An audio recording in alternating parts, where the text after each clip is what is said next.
قانون کی حکمرانی جس کا یہ دعویٰ کر رہے ہیں اور آئین جس کو یہ فالو کرنے کی بات کر رہے ہیں، بار بار فوج کو تانے دیے جاتے ہیں، یہی وہ لوگ ہیں جو آئین کی پامالی کے سب سے بڑے ذمہ دار ہیں۔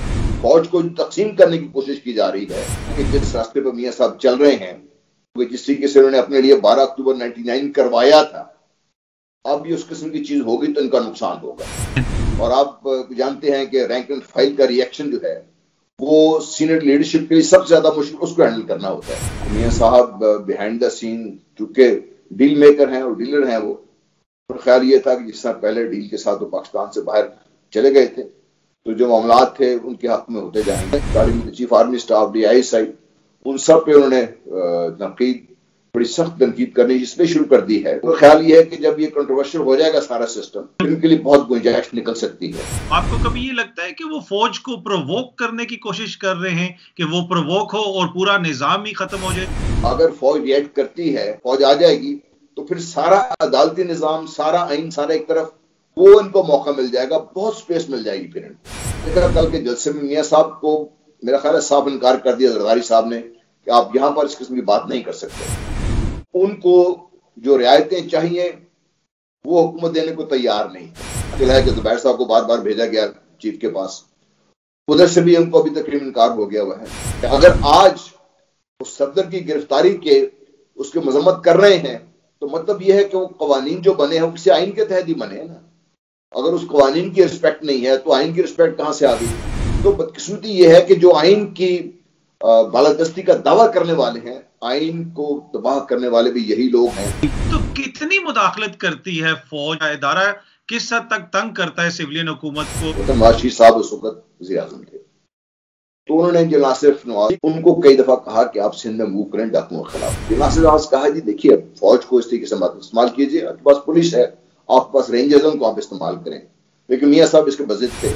نوٹیفکیشن میں خیال تھا چونکہ پرائم منسٹر پاکستان نے کہا ہے کہ آ جائے گا تو آئے گا نہیں، دوسرے دن آ جائے گا، ایک دن، 2 دن، 3 دن نوٹیفکیشن نہیں آیا۔ جب فوج موو کر گئی، فوج نے اپنا کام شروع کر دیا تو ہنگامہ مچ گیا سندھ میں کہ یار فوج آ گئی۔ واشی صاحب نے نوٹیفکیشن ایشو نہیں کیا بلکہ اس وقت کے جو وزیر داخلہ تھے ان کے تھرو یہ سٹیٹمنٹ دلا دی کہ پتہ نہیں فوج کہاں کیسے آ گئی، ہم سے پوچھا نہیں کسی نے۔ پھر کارگل پہ بات کرتے ہیں بار بار، یہ DGI ان کی مرضی کا تھا، DGI ان کا اپنا بندہ تھا، DGFI ان کا اپنا بندہ تھا۔ اب یہ اگر بتائیے ان سب کی موجودگی میں ان کو نہیں پتا چل رہا کیا ہو رہا ہے۔ فوج مداخلت نہیں کرتی، فوج کرتی یہ ہے بھی ہوتا ہے وہ حکومت کو بھیج دیا جاتا ہے، حکومت کا کام فیصلے کرنا، کرے نہ کرے۔ واشی صاحب کو یہ پسند نہیں ہے کہ بھئی مجھے رائے دی جائے کوئی، کیونکہ جب رائے آئے اور اس کو پھر ان کو سمجھنا پڑتا ہے، اس کو سوچنا پڑتا ہے، یا تو لاجیکلی اس کے خلاف بات کر اس کو ریجیکٹ کر دیں، وہ کرتے نہیں۔ جنرل باجوہ نے لگوایا ان کے ساتھ مسائل، اب تاریخ لے لیجیے کسی کے ساتھ تو ان کے مسئلے یا تو ہونا کسی ایک چیف کے ساتھ، جنرل جہانگیر کرامت جیسا آدمی کو اگر یہ سٹیج پہ لا سکتے ہیں، لیکن جو تو اس وقت حالات ہیں ان کا واپس آنا تقریباً اس کو آپ ناممکنات میں سے ہے۔ جی امید ہے کہ آپ سب لوگ خیریت سے ہوں گے۔ آج ہم بات کریں گے نواز شریف صاحب کی جانب سے فوج کے اوپر جو بار بار تنقید ہو رہی ہے، اور میرے ساتھ آج موجود ہیں لیفٹیننٹ جنرل غلام مصطفیٰ صاحب۔ جنرل صاحب بہت شکریہ سر، آپ نے ہمیں جوائن کیا۔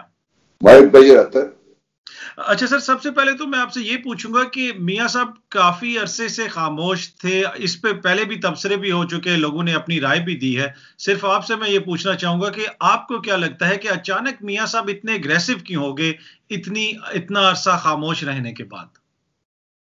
دیکھیے بہت ساری اس پہ تھیوریز چل رہی ہیں اور عام طور تاثر یہی ہے کہ میاں صاحب بیہائنڈ دا سین چونکہ ڈیل میکر ہیں اور ڈیلر ہیں، وہ خیال یہ تھا کہ جس طرح پہلے ڈیل کے ساتھ وہ پاکستان سے باہر چلے گئے تھے تو جو معاملات تھے ان کے حق میں ہوتے جائیں گے، لیکن اس سٹیج پر آ کر جب ان کو یہ پتا چلا کہ عدالتی معاملات، آپ عدالت میں جائیے اور جو آپ کے باقی مسائل ہیں وہ نیشنل اسمبلی میں جائیے، تو اس کے بعد میرا خیال ہے ان کو یہ پتا لگا کہ شاید اب ان کے پاس اور کوئی چارہ کار نہیں ہے، تو اب انہوں نے اسٹیبلشمنٹ کو یا فوج کو کہہ لیجیے، starting chief army staff DI ان سب پہ انہوں نے تنقید، بڑی سخت تنقید کرنی اس پہ شروع کر دی ہے کہ ایک تو وہ سمجھتے یہ ہیں کہ انہوں نے ایک اپنا سو کالڈ ایک نیش کریٹ کیا ہوا ہے میڈیا میں بھی ادھر بھی، وہ ان کی سپورٹ میں ان کے کھڑا ہو جائے گا۔ دوسرا ان کا خیال یہ ہے کہ جب یہ کنٹروورشل ہو جائے گا سارا سسٹم اس میں جو ہمارا بدقسمتی یہ ہے کہ ہمارا جو اوور آل نظام جس وقت تشکیل دیا ہوا ہے نا، اس میں پھر کے لیے بہت گنجائش نکل سکتی ہے. تو ایک تو یہ تھیری چل رہی ہے. یہ دوسرا جو اس سے بھی زیادہ خطرناک ہے، اس کے بارے میں سوچتا رہتا ہوں، ہو سکتا اللہ کرے میں غلط ہوں، کیونکہ آپ جہاں بیٹھے ہوئے ہیں یہ وہ دنیا ہے جہاں پر منی ٹریپ کو بڑی چیز نہیں ہے، اور پاکستان سے جو بھی پیسہ باہر جاتا ہے، جو بھی لے کر جاتا ہے، نہ صرف ہر چیز ریکارڈڈ ہوتی ہے، ان کے پاس سب ثبوت بھی ہوتے ہیں، ان کو یہ بھی پتا ہے کہ یہ جائز ذرائع سے ہے یا جائز ذرائع سے نہیں ہے. تو وہ اس دنیا میں جس میں وہ کھیل دی جاتی ہے، وہ اس میں یہ پھر اس کو استعمال کرتے ہیں. اگر وہ چیز ہے وہ بہت خطرناک ہے پاکستان کے لیے. تو آئدر وے میں سمجھتا ہوں کہ جو نواز شریف صاحب کی کوشش ہے وہ نہ تو پاکستان کے نظام کے اندر رہ کر اپنے مسائل کو سیدھا کرنے کی ہے، نہ ہی وہ جو کوشش کر رہے ہیں جو پاکستان کو جس تکلیف میں مبتلا کرنے کی وہ ان کے حق میں ہے. تو یہ چیز دس is how I look at. جی اچھا، آپ نے کہا سر کہ وہ پاکستان کے نظام کے اندر رہ کے چیزوں کو بہتر نہیں کرنا چاہتے، تو جس قسم کی وہ تنقید کر رہے ہیں، مریم صاحبہ بھی جس قسم کی تنقید کر رہی ہیں، تو آپ کو کبھی یہ لگتا ہے کہ وہ فوج کو پرووک کرنے کی کوشش کر رہے ہیں کہ وہ پرووک ہو اور پورا نظام ہی ختم ہو جائے، اس لیے کہ ان کی تو اس وقت نہیں ہے؟ بالکل sorry cutting you, but there is some thing جو عام بات نہیں کی جاتی. لیٹ سے مطلب ایک سپوزیشن، اللہ کرے یہ چیز نہ ہو، کیونکہ فوج ملک کا چلانا ملک فوج کا کام نہیں ہے. بہرحال ان کی کوشش یہ ہے کہ اس سٹیج پر اگر فوج ریئیکٹ کرتی ہے، اور آپ جانتے ہیں کہ رینک اینڈ فائل کا ریئیکشن جو ہے وہ سینئر لیڈرشپ کے لیے سب سے زیادہ مشکل اس کو ہینڈل کرنا ہوتا ہے. اس کو اگر اس کے تحت یا فوج کو تقسیم کرنے کی کوشش کی جا رہی ہے، اس وجہ سے اگر فوج ریئیکٹ کرتی ہے اور نظام سارا الٹا، جو بھی نظام ہے ہمارا صحیح یا غلط ہے وہ آ جاتا ہے، جب فوج آ جائے گی تو پھر سارا عدالتی نظام، سارا آئین، سارا ایک طرف، وہ ان کو موقع مل جائے گا، بہت سپیس مل جائے گی پھر ان کو. یہی تو میں نے آپ سے کہا تھا، نظام کے اندر ان کو نظر نہیں آتی، یہ نظام کو بگاڑنا چاہتے ہیں یہ لوگ. ٹھیک. اچھا سر، دوسرا یہ ہے کہ کل پی ڈی ایم کا جو جلسہ ہوا کراچی میں، اس میں بھی میاں صاحب نے تقریر نہیں کی. اب یہ ان کا جو بیانیہ ہے، ان کا جو نیریٹو ہے، یہ دوسری جماعتوں کے لیے کتنا ہیوی ہے، کیا وہ اس کا بوجھ اٹھا سکیں گی دوسری جماعتیں؟ اس لیے کہ ان کی تو سسٹم میں اس وقت سٹیک ہے، سندھ میں ان کی حکومت ہے، ان کی سیاست کا طرز عمل ڈیفرنٹ ہے. تو کیا وہ لوگ اور خود ان کی اپنی جماعت کے اندر بھی کیا یہ لانگ ٹرم اس کو سسٹین کر سکیں گے اس قسم کے بیانیے کو؟ دیکھیے، پہلے دن کی جماعت کو لے لیجیے. یہ جماعت اس وقت بدقسمتی سے جس مصیبت میں گرفتار ہے، ان کا کر میں بڑی سمجھ سکتا ہوں، کیونکہ اس جماعت میں بہت سینسیبل لوگ ہیں، باقی سب جماعتوں میں بھی ہیں، اور وہ یہ جانتے ہیں کہ جس راستے پر میاں صاحب چل رہے ہیں، وہ جس طریقے سے انہوں نے اپنے لیے 12 اکتوبر 99 کروایا تھا، اب بھی اس قسم کی چیز ہوگی تو ان کا نقصان ہوگا، ملک کا بھی نقصان ہوگا. اور وہ لوگ میرا خیال ہے اس چیز کا بوجھ اٹھانے کو تیار بھی نہیں ہے، اٹھائیں گے بھی نہیں. باقی جماعتوں کا جہاں تک تعلق ہے، آپ نے دیکھا کل کے جلسے میں میاں صاحب کو میرا خیال ہے صاف انکار کر دیا زرداری صاحب نے کہ آپ یہاں پر اس قسم کی بات نہیں کر سکتے، اور جس وجہ سے میاں صاحب کو تقریر کرنے نہیں دی گئی، کیونکہ میاں صاحب نے جو رویہ اپنایا ہے وہ زرداری صاحب بھی سمجھتے ہیں کہ ان کے لیے بھی اور ان کی پارٹی کے لیے بھی بہت زیادہ خطرناک ہو سکتا ہے، اس لیے وہ اس رویے سے باہر نکلے ہیں. اور کل کا جو سب بات چیت تھی اس میں بھی آپ نے دیکھا کہ مریم نواز صاحبہ بھی تھوڑی سبڈیوڈ تھیں، وہ اس قدر زیادہ وہ ریشن تھی ان کی وہ نہیں تھی ان کی. تو اب ملا جلا کے P D am actually is last for a cause. پھر آپ دیکھیے کہ میں سمجھتا ہوں، ہو سکتا ہے میں غلط ہوں، یہ ہمارے دین ہے، ہماری سیاسی لیڈرشپ یہی ہے کہ باہر سے تو لے کے نہیں آ سکتے، they are lost for a cause. ان کو جو رعایتیں چاہیے وہ حکومت دینے کو تیار نہیں ہے. وہ یہ سمجھتے ہیں کہ رعایتیں ان کو مل سکتی ہیں جس طریقے سے ابھی لیٹلی بھی آپ کو پتا چلا ہے کہ زبیر صاحب کو بار بار بھیجا گیا چیف کے پاس، ادھر سے بھی ان کو ابھی تقریباً انکار ہو گیا ہوا ہے. تو اب وہ جو رعایتیں وہ چاہتے ہیں وہ لڑ کے نہیں ہو سکتی کسی کے ساتھ. لڑائی میں تو پھر نقصان سب کا ہوتا ہے، اور پھر جو بھی اوپر آئے گا معاملات تو وہ طے کرے گا. تو پھر ان کو یہ بھی پتا ہے کہ یہ نہیں ہو سکتا یہ، اس لیے وہ بھی کافی حد تک پیچھے ہٹے ہوئے اس چیز سے. جہاں تک پی ڈی ایم کا تعلق ہے اس کی دراڑ واضح ہو گئی. کل جو گزار قائد پہ جو کچھ ہوا ہے اس کے بعد پی ڈی ایم نہ تو اس کو سپورٹ کر سکتی ہے، نہ اسے وہ پیچھے ہٹ سکتے. اسے پیچھے ہٹتے ہیں تو نواز شریف کا بہت نقصان ہوتا ہے، نون لیگ کا نقصان ہوتا ہے، اور اگر اسے سپورٹ کرتے ہیں تو عوام کے دلوں میں جو غصہ ہے وہ بڑا واضح ہو جائے گا، جو سارے لوگ بات کر رہے تھے کہ پی ڈی ایم کا مقصد عوام نہیں ہے، تھوڑا واضح ہو جائے گا. تو اس لیے میں سمجھتا ہوں آئدر وے ان کے لیے مشکلات بڑھ رہی ہیں. جی اچھا سر، آپ نے یہ کہا کہ کل جو مزار قائد پہ ہوا اس کا ذکر آپ نے کیا، اس کے بعد آج ہم نے صبح دیکھا کہ کیپٹن صفدر صاحب کو گرفتار کیا گیا. سندھ حکومت کا جو موقف آیا، ان کے ترجمان نے کہا کہ جی ان کو گرفتار کیا گیا، انہوں نے قانون کی خلاف ورزی کی، لیکن ایسے گرفتار نہیں کرنا چاہیے تھا، ہمیں شرمندگی ہے.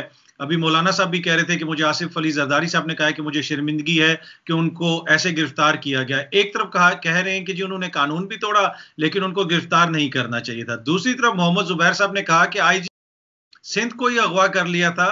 انڈائریکٹلی انہوں نے فوج کا نام لے لیا کہ جی فوج نے آئی جی سندھ کو اغوا کر لیا تھا. لیکن کیا یہ جو سندھ حکومت نے قدم اٹھایا، آپ سمجھتے ہیں کہ اس میں سندھ حکومت کی منشا شامل تھی، انہوں نے اپنے آپ کو بچانے کے لیے، کور کرنے کے لیے یہ ایف آئی آر وغیرہ درج کروائی، یا پھر جو الزامات زبیر صاحب لگا رہے ہیں ان میں کتنی صداقت ہے؟ دیکھیے کل جو پی ٹی آئی کی لیڈرشپ تھی تقریباً 10 گھنٹے وہ تھانے کے باہر بیٹھے رہے ہیں اور ایف آئی آر درج نہیں ہو رہی تھی. صبح جا کے کہیں 4-5 بجے ان کی ایف آئی آر درج ہوئی ہے. اس کا مطلب یہ ہے کہ سندھ حکومت اس کو رجسٹ کرنے کی کوشش میں لگی ہوئی تھی. وہ جانتے ہیں کہ جو کچھ ہوا یہ انتہائی غلط ہوا ہے، لیکن بدقسمتی ہماری سیاست کی یہی ہے کہ انتہائی غلط چیزوں کے ساتھ بھی وہ کھڑے ہو جاتے ہیں، اس کی توجیحات تلاش کرتے رہتے ہیں اور تلاش کر لیتے ہیں. جو ہمارے سیاستدان ہیں جس طریقے سے پاکستان کو لوٹنے کے بعد بھی وہ سمجھتے ہیں کہ ان کو تو یہ حق ہے یا ان کو کسی کو پکڑنا نہیں چاہیے، تو یہ ساری چیزیں ایک خاص مائنڈ سیٹ ظاہر کرتی ہیں. اس کی وجہ سے پیپلز پارٹی اس وقت انتہائی شدید مشکل میں ہے. نہ تو اس کو اون کر سکتی، نہ اس کو چھوڑ سکتی ہے. وہ جتنی مرضی شرمندگی کا اظہار کرتے رہیں. کیا کسی ایک نے بھی کہا ہے، دیکھیں قانون کیا ہے پاکستان کا، کہ اگر نواز شریف صاحب، زرداری صاحب یا اور بڑے لوگ توڑیں تو ان کے لیے تو کوئی وقت نہیں ہے، کوئی پوچھے گا، ان کو پوچھنا چاہیے ہی نہیں پوچھنا. دوسرا اگر کوئی کرے، اگر یہی کوئی چیز میں نے آپ نے کسی اور آمد نے کی ہوتی اس وقت تو اس کو پتہ نہیں کیا ہو رہا تھا اس کے ساتھ. تو قانون کی حکمرانی جس کا یہ دعویٰ کر رہے ہیں اور آئین جس کو یہ فالو کرنے کی بات کر رہے ہیں، بار بار فوج کو تانے دیے جاتے ہیں، یہی وہ لوگ ہیں جو آئین کی پامالی کے سب سے بڑے ذمہ دار ہیں میرے اپنی نظر سے. اگر آج اس صفدر کی گرفتاری کے اس کی مذمت کر رہے ہیں تو مطلب یہ ہے کہ وہ قوانین جو بنے ہیں کسی آئین کے تحت ہی بنے ہیں نا. اگر اس قوانین کی رسپیکٹ نہیں ہے تو آئین کی رسپیکٹ کہاں سے آ گئی؟ تو بدقسمتی یہ ہے کہ جو آئین کی بالادستی کا دعویٰ کرنے والے ہیں، آئین کو تباہ کرنے والے بھی یہی لوگ ہیں. اور اب اسی آئین کو جس کے تحت یہ اپنے لیے رعایتیں مانگنا چاہتے ہیں، اسی آئین کی پامالی آپ کے سامنے نظر آ رہی ہے. اچھا سر، شروع میں جس طرح آپ نے الوڈ کیا ایک انٹرنیشنل کنیکشن کی جانب اشارہ دیا کہ وہ بھی ایک ممکن چیز ہو سکتی ہے جس قسم کا بیانیہ ہمیں نظر آ رہا ہے. ایک چیز جو حالیہ عرصے میں ہم نے دیکھی خصوصاً اسرائیل کے حوالے سے پاکستان آرمی اور پاکستان حکومت کا جو موقف رہا ہے، اس پہ ہمارے کچھ اپنے جو فرینڈلی ممالک ہیں، ہمارے اپنا ایک دوست برادر اسلامک ملک ہے وہ اور اس کی لیڈرشپ بڑی اپسیٹ ہے. یہ کہا جا رہا ہے کچھ سرکلز کے اندر جہاں پہ ہماری بات ہوتی ہے کہ اس لیڈرشپ کی جانب سے جن کے میاں صاحب سے تعلقات ہیں، ایک برادر اسلامک ملک کی لیڈرشپ، انہوں نے ان کو گو ایڈ دیا ہے کہ آپ فوج کی لیڈرشپ کو ٹارگٹ کریں. کیا ایسا کچھ ہو سکتا ہے؟ دیکھیں جہاں شخصی حکومتیں ہیں اور جہاں پر شخصیات آپس میں معاملات طے کرتی ہیں، وہاں پہ کوئی چیز بھی ناممکن نہیں ہے. جس سٹیج پہ میں ہوں لائف کے اور جو کچھ ہم نے دیکھا ہے اس زندگی میں، اس سے جو جس طرح میں نے اشارہ کیا تھا آپ کا، مجھے آہستہ آہستہ وہ جو میرے خدشات ہیں، اللہ کرے میں غلط ہوں، اللہ کرے میں بار بار یہ بات کہتا ہوں غلط ہوں، کیونکہ نواشی صاحب اور دوسرے جو ہمارے سیاسی مائدین ہیں یا جو ہمارے بیوروکریسی جو پیسے یہاں سے لے کر چلے گئے وہاں سے، جو کوئی بھی اگر فوجی لے گیا اس کی بھی بات نہیں کر رہا. وہ جب دیکھیے پیسہ جب آپ کا ملک سے باہر چلا گیا، پیسہ تو اس ملک کے پاس چلا گیا، اب اس کو جیسے کنٹرول کرنا چاہیں کر سے ایک قانون پاس کرنا ہے نا انہوں نے، اس کو تو پھر کچھ نہیں کر سکتے آپ، ان قوانین کے تحت پھر آپ کو رہنا پڑے گا. تو یہ ایک ایسا گھورک دھندا ہے جس میں پھنسنے والے لوگ عام طور پہ اس قسم کے پریشر کا شکار ہوتے نظر آئے ہیں ماضی میں. یہ نہیں کہہ رہا کہ یہ ہوئے ہیں، لیکن ماضی میں ہوتے ہوئے نظر آئے ہیں. اب اگر یہ چیز صورتحال ہے تو پاکستان کی اور بھی اس سے بڑی بدقسمتی ہے. دیکھیے میں ایک اور بار بار یہ بات کرتا ہوں، شاید عام طور پہ لوگ سمجھتے نہیں ہے، بات میری کو اتنی زیادہ ویٹ نہیں دیتے، کہ دنیا میں اس وقت 3 قسم کی انتہا پسندی عروج پر ہے اور تینوں کے مقاصد اس وقت خوش قسمتی یا بدقسمتی کہہ لیجیے ایک ہے. نمبر 1 جو زائزم کی آپ بات اپنے زائد کی بات کی، اس میں سارے جوز کی بات نہیں کر رہا. پھر جو کرسچن زائنزم ہے، جو وائٹ سپرمسٹ ہیں اس وقت، میں سارے کرسچن کی بات نہیں کر رہا، اسی طرح جو برہمن زائنزم ہے، ہم عام طور پر ہندوتوا کی بات کرتے ہیں، ہم کنفیوز کر لیتے، برہمن Zionism is some thing totally different and extremely dangerous. یہ تینوں جو ہیں ایکسٹریمسٹ گروپ جو ہیں اس وقت، یہ تینوں اس وقت نہ صرف یہ کہ عروج پر ہیں، دے آن دا رائز، بلکہ ان کے انٹرسٹ بھی کامن ہے. ان کے انٹرسٹ کیا ہے؟ نمبر ایک، کوئی مسلمان ملک جو ترقی نہ کرے، آگے نہ بڑھے، ان کی طاقت نہ بڑھے، مجھے کوئی اس میں شک نہیں ہے. اور وہ آپ دیکھ رہے ہیں کہ مسلمان ایک سے بعد دوسرا ملک ختم ہوتا جا رہا ہے. پاکستان، ترکی اور ایران تھوڑے بہت رہ گئے ہیں جو. دوسرا، اس وقت جس طریقے سے چائنا ابھر کے آ رہا ہے، اور چائنا کا جو پاکستان سے لنک ہے، that is China's main strength at this point in time. اگر وہ یہ توڑنے میں کامیاب ہو جاتے ہیں تو چائنا کا بھی کافی حد تک نقصان ہوتا ہے. اور ان کی تو گیم اتنی بڑی ہے، اس میں کوئی چیز بھی ہو سکتی ہے، اور کرتے ہیں یہ لوگ، اور یہ ڈھکے چھپے نہیں کرتے، کھلا سریام کرتے ہیں یہ لوگ سارے. ٹھیک. اچھا سر، آپ نے کہا اوبیسلی آپ نے فوج میں ایک طویل عرصہ سرو کیا ہے، اور اس لیول پہ سرو کیا ہے جہاں پہ بہت سارے فیصلے ہوتے ہیں. تو کتنی مداخلت کرتی ہے فوج، مطلب ڈے ٹو ڈے رننگ کی حکومت کی؟ ان کو ایشو کیا ہے؟ کیا ادارہ کس حد تک تنگ کرتا ہے سویلین حکومت کو، کہ جس کی وجہ سے نواز شریف صاحب کو اب یہ بیانیہ اپنانا پڑا؟ دیکھیے، اگر آپ کا ٹائم ہے تو میں ابھی چھوٹا سا ایک قصہ سنانا چاہتا ہوں. جی جی پلیز سر، گو ایہڈ. سندھ میں آپ کو یاد ہے کرلی 90s میں کافی زیادہ ڈاکوؤں کا زور تھا، اور پورے ملک میں شور شرابہ مچا ہوا تھا. نواز شریف صاحب اس وقت وزیر اعظم تھے، تو انہوں نے جو نہ صرف نواز، اللہ جنت نصیب فرمایا ان کو کئی دفعہ کہا کہ آپ سندھ میں موو کریں ڈاکوؤں کے خلاف. جو ناصر نواز کہا جی دیکھیے، فوج کو اس طریقے سے مت استعمال کیجیے، آپ کے پاس پولیس ہے، آپ کے پاس رینجرز ہیں، ان کو آپ استعمال کریں. لیکن میاں صاحب اس کے بضد تھے. تو جب آصف نواز نے کئی دفعہ ان سے کہا کہ یہ چیز ٹھیک نہیں ہے. دیکھیے، یہاں پر فوج جو اپنا نظر دے رہی ہے، وہ اس لیے دے رہی ہے کہ وہ سمجھتی ہے کہ ملک کی بہتری اسی میں. میاں صاحب نے اس جا کے پریزیڈنٹ کو شکایت کی. پریزیڈنٹ جنرل اسحاق تھے، اپنا پریزیڈنٹ جنرل اسحاق کہہ رہا ہوں، سوری، ہمارے غلام اسحاق خان مرحوم پریزیڈنٹ تھے. انہوں نے جنرل آصف نواز کو بلوا لیا اور بیٹھتے ہوئے سے پوچھا جی Asif, who am I? President of Pakistan. پھر انہوں نے کہا جی ہوا ایم آئی؟ نے کہا جی you are the supreme commander of Pakistan armed forces. انہوں نے کہا جی I order you to move against the dacoits in Sindh. جی ٹھیک ہے، چلے جاتے، پریزیڈنٹ کا حکم ہے، حکومت کا حکم ہے، ماننا ہم نے، چلے جائیں گے، لیکن اس کا کوئی لیگل کور ہمیں چاہیے ہوگا، تو آپ نوٹیفکیشن ایشو کر دیجیے.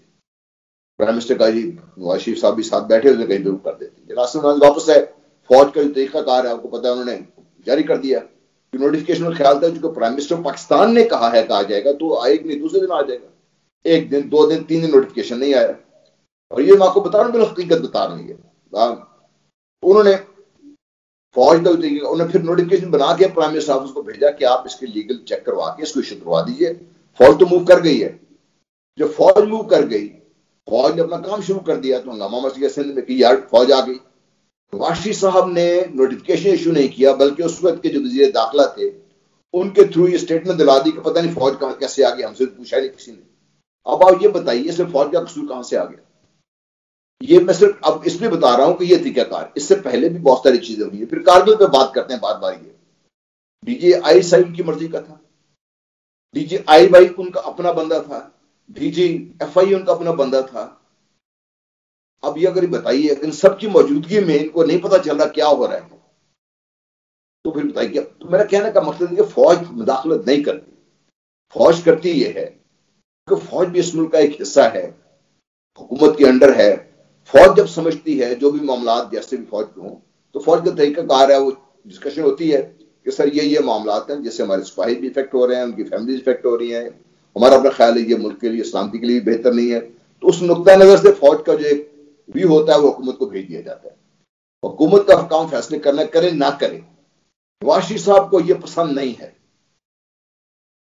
کہ بھئی مجھے رائے دی جائے کوئی، کیونکہ جب رائے آئے اور اس کو پھر ان کو سمجھنا پڑتا ہے، اس کو سوچنا پڑتا ہے، یا تو لاجیکلی اس کے خلاف بات کر اس کو ریجیکٹ کر دیں، وہ کرتے نہیں ہیں.